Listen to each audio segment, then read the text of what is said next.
All right, we are live on Facebook, YouTube, Twitter. I've got Andrew here. We're the waitingfornextyear.com podcast. I'm Craig. He's Andrew.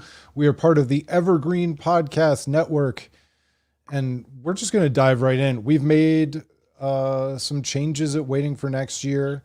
It involves Patreon. It involves Discord, which I believe the kids know about Discord. But this is going to be Andrew's chance to brag because I brought up the Discord idea sometime on Sunday, and by the end of the day, Monday, we basically had a fully working Discord implementation. Yeah. Well, it was funny. So Craig came to me and he's like, "Hey, there's this awesome new program I found out about. It's Discord. He's like, you got to check it out." And I was like, "Bro, I've been using that for 5 years." No. But Something like that. uh, but Discord, yeah. So it's something like as a person that plays a lot of video games and had gotten into like PC gaming, especially, I was definitely familiar with it and used it primarily as a way to talk to other players. So like me and my friends, we created a Discord server. When I say created a Discord server, it literally has one room, like, and then we would have like our voice room where we would all go into with our headsets. We could talk to each other because unlike, like Xbox and PlayStation where you have like party chat that's set up for you on PC, the games have to provide that. And sometimes the voice doesn't work that well. And it's just easier to have your own place where you guys can communicate. And that's become Discord. But also another thing that like, certainly with like a lot of streamers, they have their own Discord servers, and so sometimes they would invite people to go in there, and you can look for people to play games with. And so, like a game I like to play, Destiny 2, there's a activity. It's a 6-player raid, and so if we don't have 6 players, we got to find somebody else to do it with us. Like you need 6 people to do it, and so you have to go find people, and the game doesn't provide any tools for that. So we would use Discord, and we'd find these huge Discord servers with hundreds of people, and it was all like really super fancy and automated, and there would be bots that would assign you roles, and I was so confused about what it was. And so anyways, still like that was like the extent of my knowledge of it. I thought it was pretty cool, but I had very basic working knowledge of it. So when you brought that idea to me and said, "Hey, can we do this for waiting for next year?" I was like, you know what, like this kind of would be fun. I can see if I can figure out what it is you have to do. So I spent a day watching YouTube videos on how to set up a Discord server, and we got ours up and running. And Well, it's actually a lot of fun to learn. on the back end of the website, we've been using Slack for years now in terms Yeah. of communicating, getting organized in terms of populating the site and actually just being friends. Like Yeah. I think Slack became our go-to so that we got to know each other, whether it was a stressful sports season or a political season or just, stuff that was going on in our family lives. We had this whole community going for us. And we wanted to somehow find a way to bring the waiting for next year people, the commenters, the people who listen to the podcast, all the different people who support us and have supported us over the years into that world. And so Discord gives us a way. It's like somewhere, for those who don't know, it's somewhere between a chat room and a message board. And it allows you guys, the people who aren't producing the podcasts and the articles, to be in channels right next to the channels that we utilize every day. So for us, it's a really great way for us to interact with everybody and deliver some additional value. And we've got a private channel for our Patreon folks. I think it's important to kind of talk a little bit too about the history and how we got to that point, because we've always been trying to find ways to be more interactive with our community. Because I think from day one of the things we have been most proud of is the community we established at Waiting for Next Year. That we didn't allow people to just attack each other. People disagree all the time. I mean, we have had massive conversations and debates and disagreements in the comments section at Waiting for Next Year, but we've always heavily moderated them and made sure if people started name calling, we put an end to it, and we you can disagree with somebody, that's fine, but just don't make personal attacks about it. Just state your case, cite your evidence. So internally, And because we were such a smaller playground than say Twitter or Facebook, we were able to generally keep that in line. You know, yeah, it was, in the history of the site, I think we've banned one person. there's been a few, but not many, Not many. And we internally, at the time we were communicating through email. I mean, we would have hundreds of emails every day, just these huge email chains. And at that point, like, all right, we were trying to figure out, like, could we do like an email newsletter to bring, because we always kind of wanted to bring that community into our internal a little bit as well. And so we were like, well, could we do like an email newsletter or something like that? And that, never really panned out for, a variety of reasons, a couple of which were my fault, but, it didn't happen. And then we went to Slack for ourselves, and that was huge for our communication. It brought us closer as a site.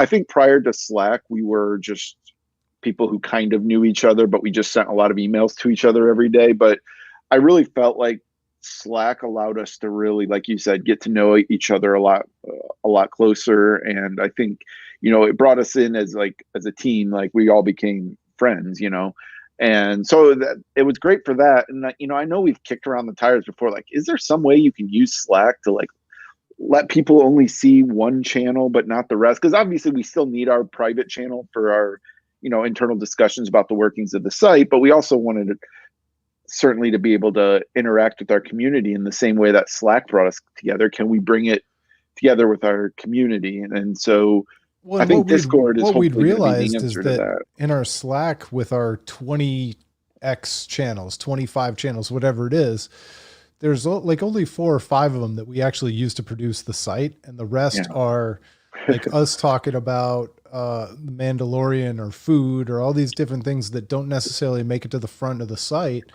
Yeah.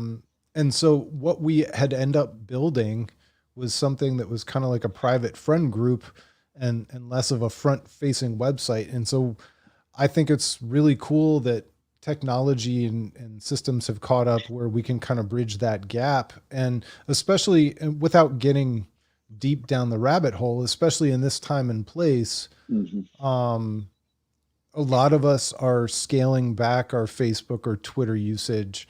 Instagram still feels like a safe place for a lot of people, Yep. but it's not been a lot of fun to be on Twitter at various points in the last 5-6 years. And regardless of what you think about anything that's going on in the political world or whatever, it's become kind of an ugly place where you might fight with your aunt or uncle on Facebook, and then you go to Twitter and there are a bunch of people dunking on each other in any way, Yeah. shape, or form. And part of what the killer app that Waiting for Next Year always had was that civility, and that ability to communicate about things, sometimes on the topic of Cleveland sports and sometimes off the topics of Cleveland sports.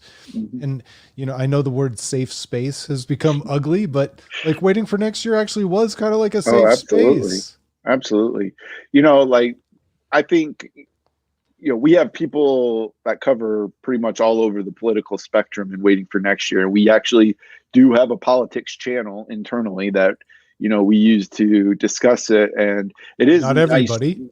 Not everybody, but, like, but I mean, but it is, but that's the nice thing about it. It's like, if you just don't want any part of it, you don't have to be there. And I think, like, for me, it was even bigger than politics. Like, so I took a pretty hefty Twitter hiatus.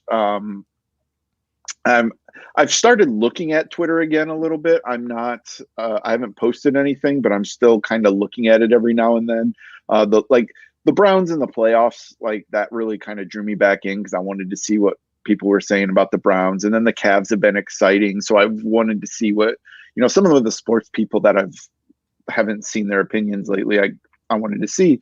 And so a lot of people thought my hiatus was solely because of politics. And while, yes, politics was maybe perhaps part of it, I certainly got tired of just, I mean, it's just a heavy time. Like 2020 was heavy, man. Like, and that was the thing. It was like every day I would go to Twitter, and it didn't have to be political. People are losing their jobs. People are upset about, uh, people are upset about, you know, well, I can't go anywhere. And then people are fighting over masks and vaccines and on and on and on, a million things. We couldn't stop finding things to fight about in 2020. And it was just like every time I went on Twitter, like everybody was miserable.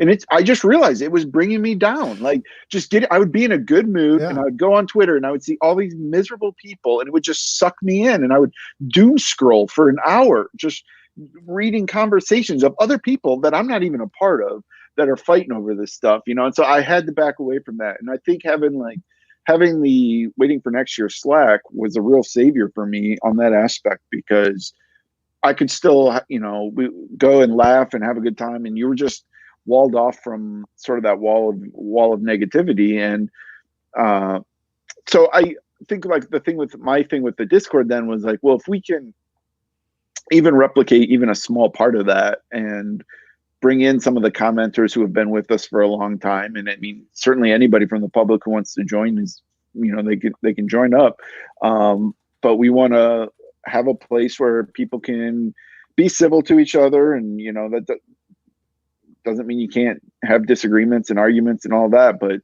just a place where we're not going to just be bogged down by constant negativity. And so that's kind of what we're doing, and it's kind of exciting and fun, and we'll see where it goes.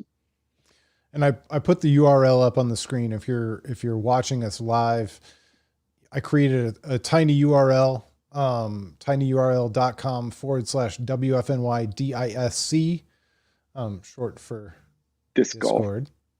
Oh, Discord. It's not for our disc golf league. Yeah, no, that would be for Ben Cox. Yeah.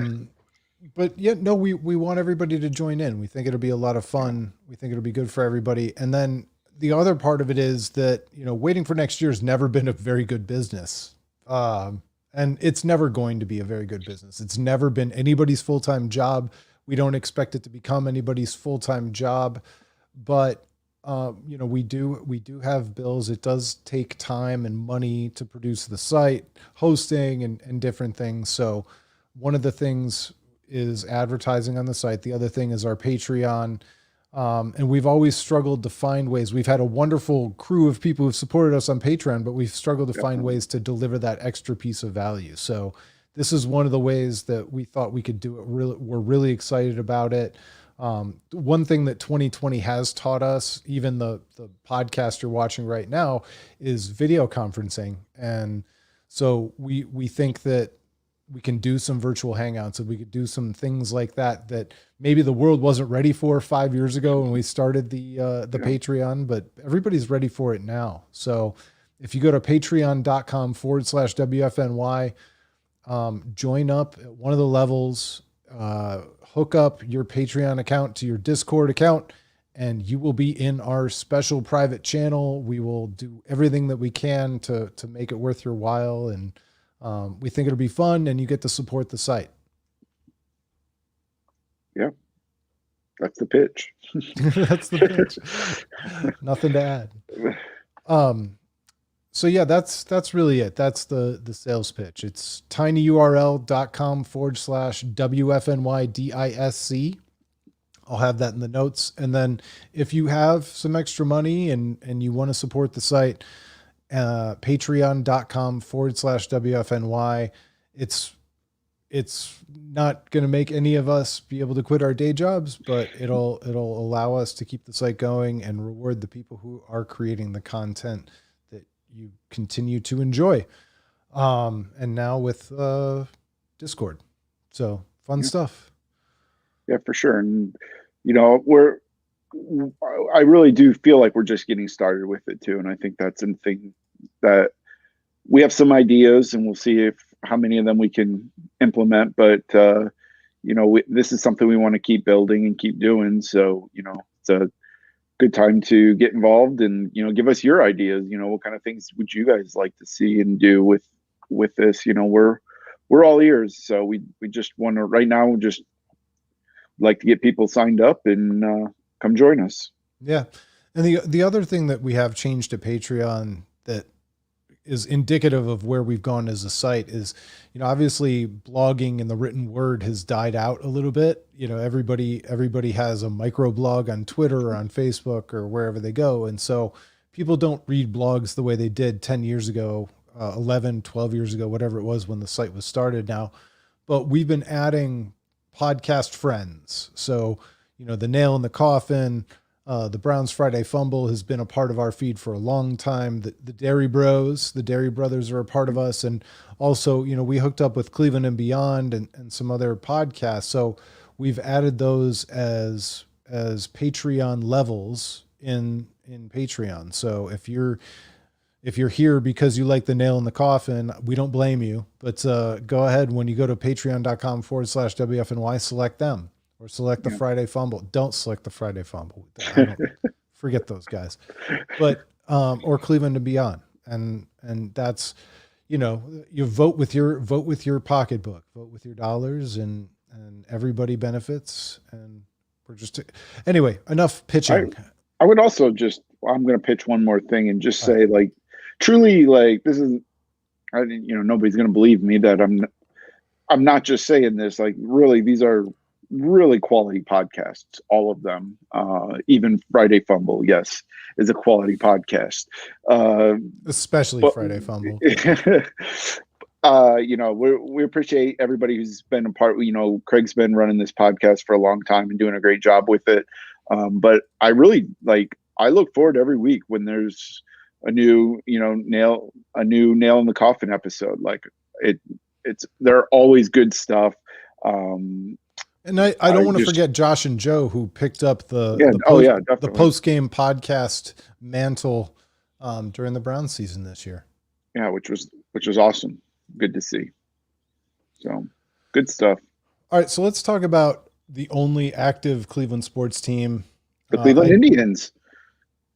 The Cleveland baseball team? I mean, they were active, man. They made a signing today. They re-signed a middle of the road free agent, right? You can't bring me down on this, Craig. All right. Well, I don't want to talk about them. I want to talk about the Cavaliers. All right, let's do it. So in my, I won't say wildest dreams, I never expected this Cavaliers team to be this fun.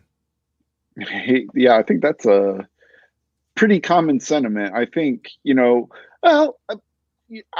some degree, I think some of us were kind of hoping that they would be a different kind of fun, like the kind of fun where it's just like, well, gosh darn, they're scrappy for a couple quarters, and boy, if they just keep developing, we see some things that we can be happy about, But I would argue that this Cavs team has been more than that. They are not just scrappy upstarts. Like, they've won games. They pushed really good teams to their absolute limit. The Cavs are right now are not a novelty. Like, they are playing good basketball. They are playing team basketball. JB Bickerstaff has transformed this into one of the best defensive teams in the NBA, which is just insane. Watching Larry Nance. Did JB Bickerstaff expose John Beeline the same way Kevin Stefanski exposed Freddie Kitchens, or not to that level yet? I would say not to that level quite yet, but close. It's in that ballpark, man. Like, because these are a lot of the same players, that played for Beeline. But you can't discount like the additions of Drummond and McGee certainly transformed, that the back line of the Cavs defense. Like, having those guys back there sort of set a foundation. And then you have Larry Nance, like his development, especially defensively. I mean, he's always been an interesting defensive player, but this year he's added that where he's reading the passing lanes better than ever. And he's getting a lot of steals, and he's active. And so some of that, is probably Bickerstaff. Some of it is a little bit of the change in personnel. Some of it is just player development. But I think it's clear that when Beeline was the coach, there was not buy-in from the players. I mean, that was abundantly clear. There was no buy-in. But anything that looked like buy-in went away after 2 games. I mean, it was ugly. And then, we don't have to rehash it, but you have the playing like thugs, or he meant to say Slugs. slugs or whatever it was, there was just all these things, and it was just a mess. And the one thing JB has done since he took over has been uh, really just got everybody to buy in and work together. And that started at the end of last year. These Cavs played pretty good basketball for JB at the end of last year before their season was cut short. It really felt like they were just starting to turn a corner last year. And even at that time, that was when a lot of that was Kevin Porter. A lot of it was Kevin Porter, who was probably the most exciting young player last year, I would argue. And so, obviously not having him this year was an adjustment, but we've seen, I mean, Colin Sexton has just made yet another leap. I mean, every year he gets better and better. And that's somebody that I've had a lot of doubts about. I never thought he was horrible, but I was always just like, he's a player, but I mean, he's playing himself into an all-star with the way he's playing basketball right now. So I kind of thought of him as like a more sane Dion Waiters, like that. Yeah. That level, he could go off any night. He was a quality basketball player, and thank goodness he didn't have the insane gene. Yeah. Well, and the funny thing about that is that's about what that's probably about what I was expecting for his shooting ability. And I think that's the thing about Colin Sexton is that he has an unconventional looking shot. It's not like this pretty shot that it's not a Steph Curry, style of shot. His elbow flares out sometimes when he shoots it.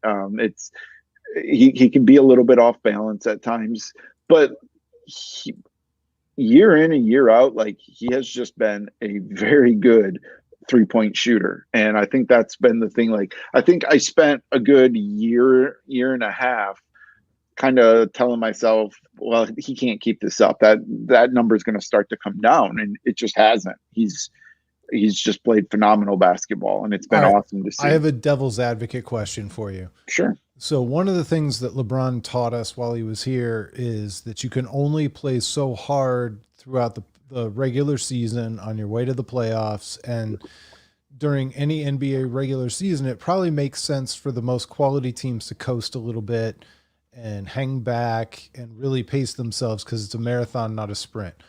Sometimes when I'm watching this Cavaliers team play, I feel like they're sprinting, and it's not so much maybe that they're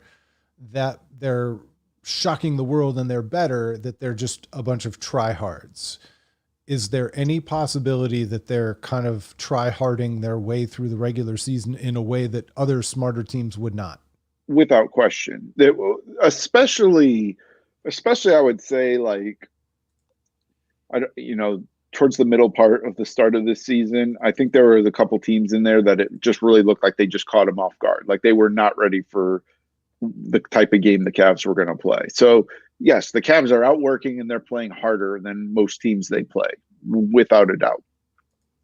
But I think as you get a reputation for that, teams sort of expect that from you, and they start to raise their level of play. Like there's teams you can coast against and teams you just always know, you can't coast. Like I always think, like, for me, that like a team like the Blazers, like when the Cavs were better, like when the Cavs had LeBron and you knew they were better than the Blazers, every time we played them, you knew the Cavs were going to have to play really hard because the Blazers were going to be playing at 1,000%.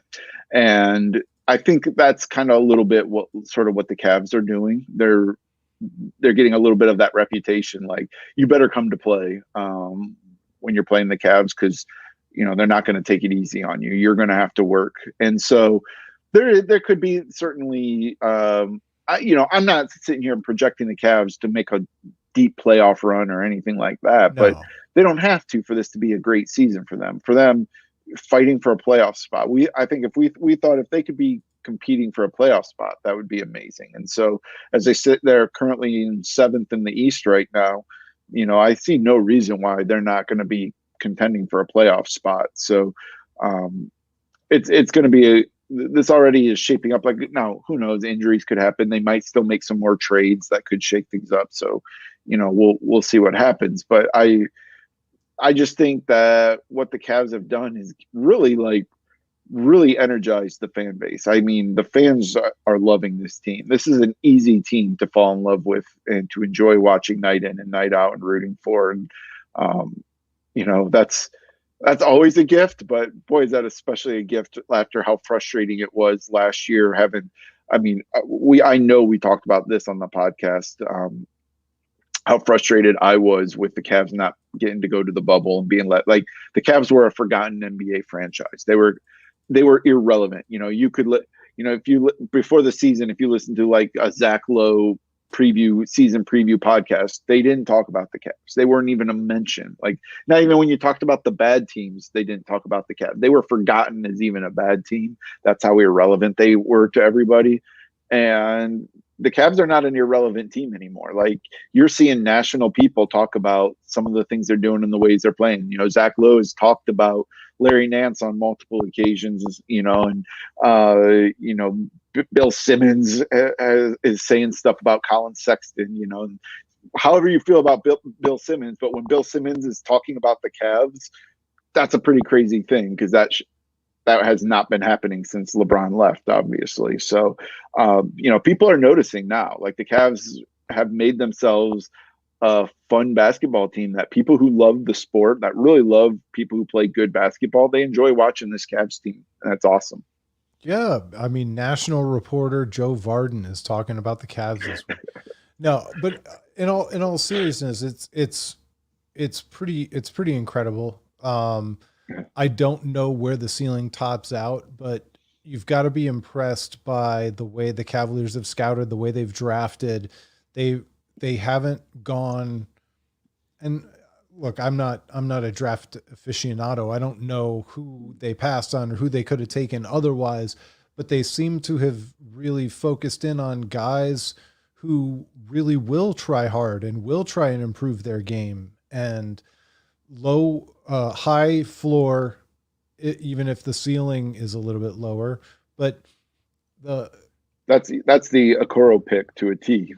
Well, and when we were talking about the Buffalo Bills, when you're talking about their quarterback, you're not supposed to improve the way he did. Right. You can't project that kind of work ethic and that kind of willingness to for self-reflection and self-improvement. And the Cavaliers seem to be really focused in on guys who recognize the holes in their games and will put in the work to try and improve it. And I don't know how you do that.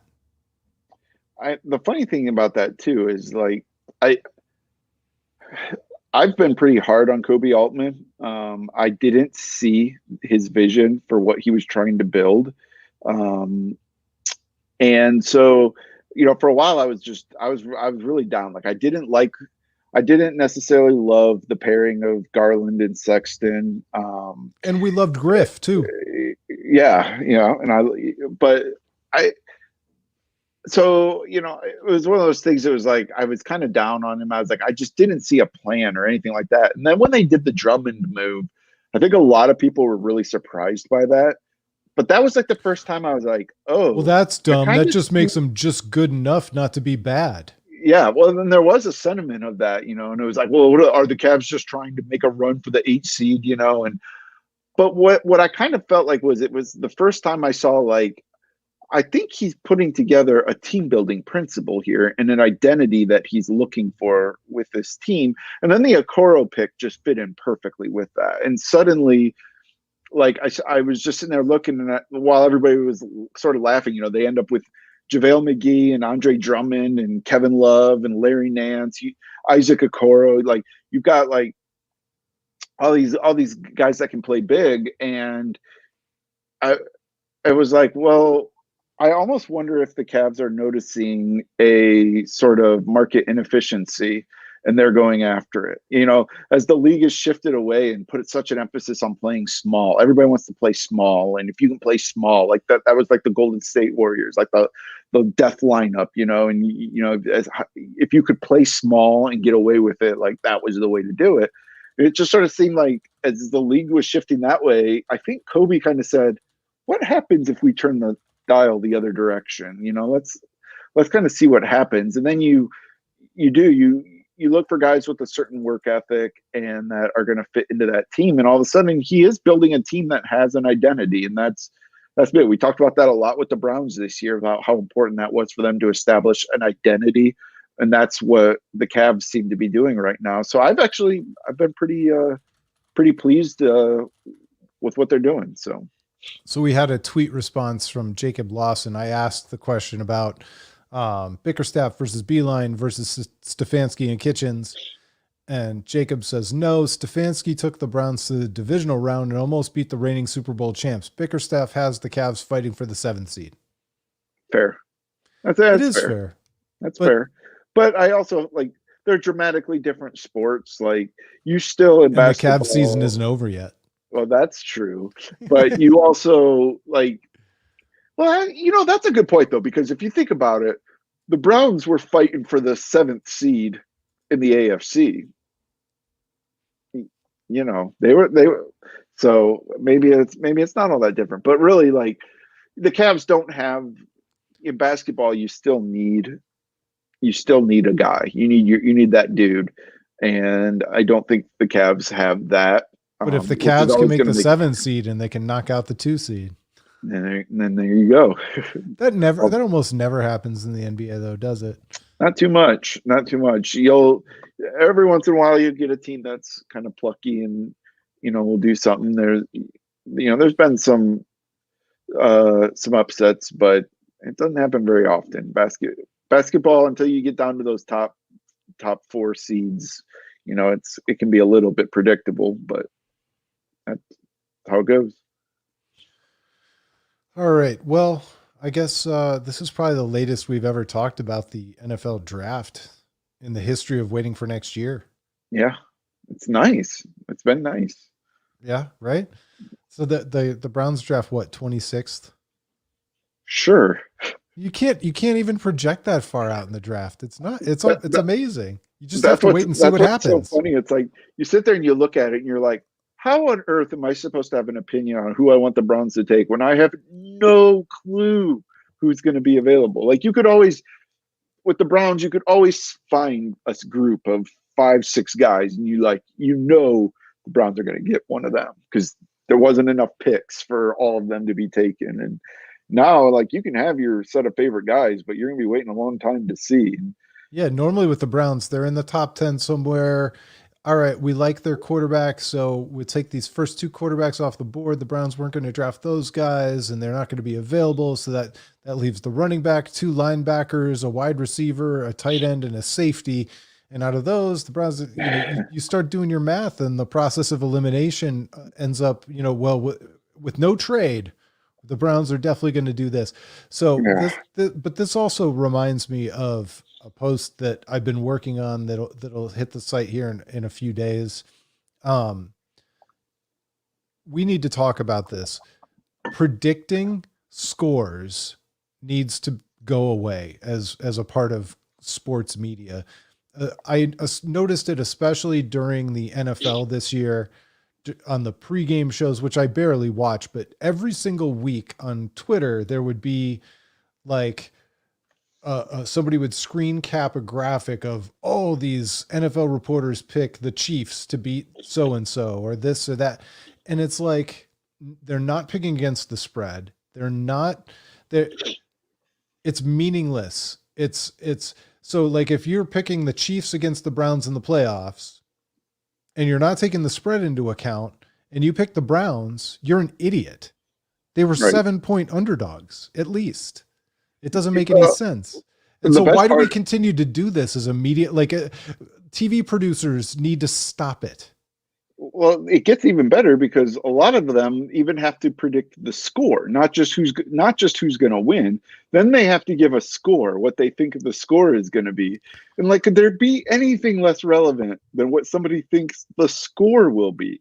Let alone and this is what I say in the piece that tell me that you like the over, because the over's 55 and the weather's going to be good. And these are two high powered offenses with not very good defenses.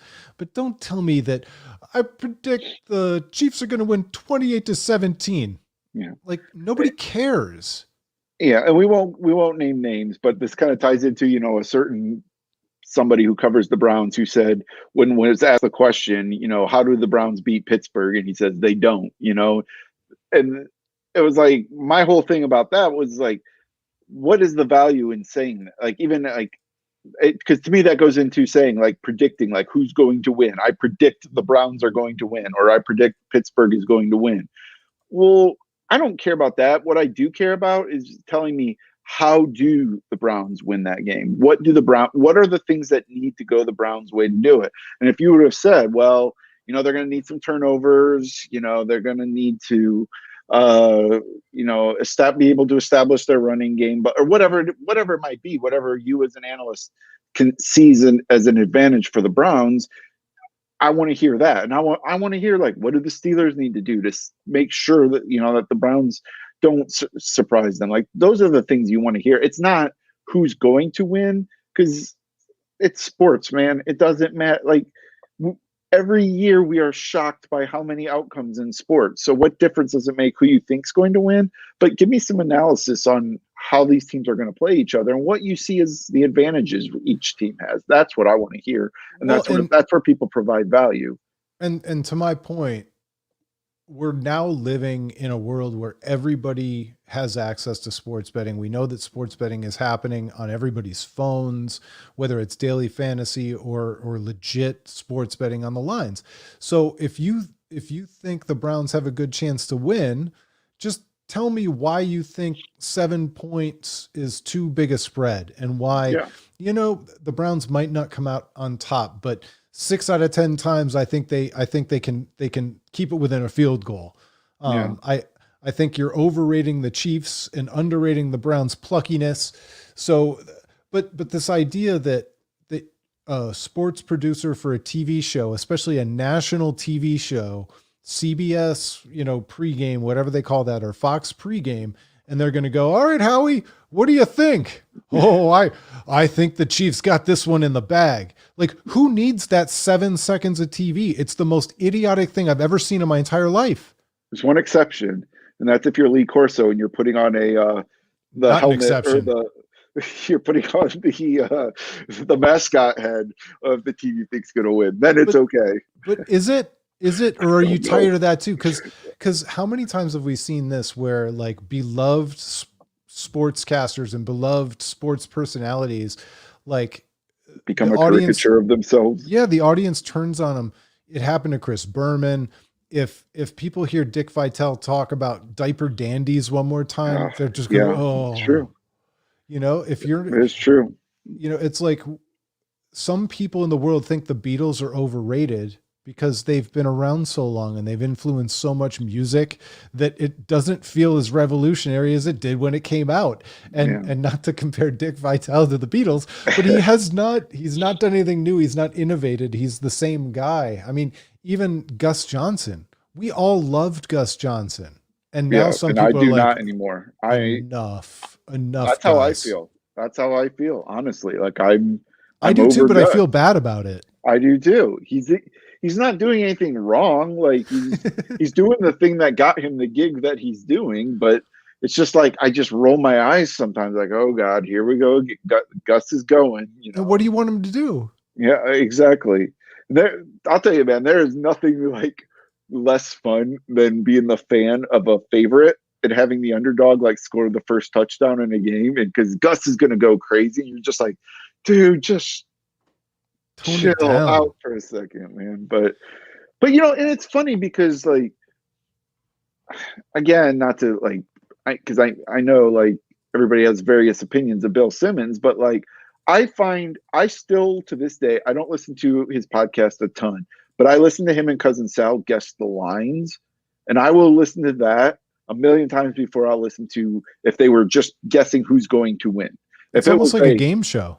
It is. It's absolutely. It's a game show, and in that when they talk about why they think the spread is what they think it's going to be, they talk about how these teams match up against each other. Well, I think because the weather's going to be this and such has been hot against this kind of defense or whatever. Like, they can be completely wrong about it. They're wrong about so much shit, but like, I find it infinitely more entertaining to listen to them try to guess a line than I do listen to them guess who's going to win the game. Like, I think there's just so much more value in whatever degree of analysis that is than trying to guess who's going to win. I have zero interest, and I do not care who anybody thinks is going to win. So, but I do like when they guess or they talk about who they bet on.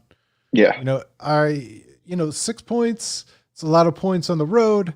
You can hear them formulating their betting plans as they go along. Like, they're making notes as they do this. Like, okay, like this is part of our teaser right here, Oh, it's so great.